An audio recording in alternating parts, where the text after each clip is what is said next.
অন্তর্বর্তী সরকারের উপদেষ্টা আসিফ মাহমুদ সজীব ভূঁইয়া বলেছেন, একটি স্বাধীন ও সার্বভৌম রাষ্ট্র হিসেবে ভারতের সঙ্গে কথা হবে চোখে চোখ রেখে, মাথা নিচু করে নয়। কথা হবে মাথা উঁচু করে। কথা বলতে হবে সমুন্নত সম্মান দিয়ে। ভারত এতদিন একটি দলের সঙ্গে কথা বলেছে, কিন্তু এখন তার হবে না। এদেশের জনগণ পররাষ্ট্রের নীতির ক্ষেত্রে যে সিদ্ধান্ত নেবে সেটি রাষ্ট্র বাস্তবায়ন করবে। সুতরাং জনগণের বুকে গুলি চালিয়ে বাংলাদেশকে পেছনে ফেলার যে প্র্যাকটিস তারা এতদিন ধরে করে এসেছে, সেখান থেকে সরে আসতে হবে।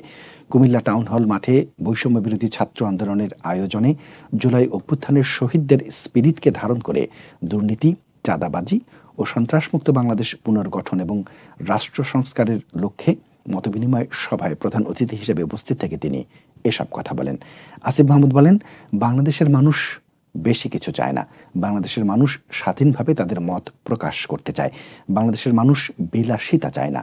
যে মৌলিক অধিকার রয়েছে সেগুলো নিশ্চিত হয়ে সুখ শান্তিতে বসবাস করতে চায়। কিন্তু একটি দীর্ঘ ফ্যাসিবাদের শাসনের যাত্রায় গান গেয়ে অনেককে জেল খাটতে হয়েছে, কবিতা লিখে জেল খাটতে হয়েছে। কিন্তু এখন এতটুকু স্বস্তি যে কথা বললে র্যাব, পুলিশ, ডিবি বলে আমাদের দরজায় কড়া নাড়ছে না কেউ। তিনি আরও বলেন, শুধু 16 বছর নয়, গত 53 বছর ধরে এদেশের ওপর শুধু জঞ্জাল জমা হয়েছে।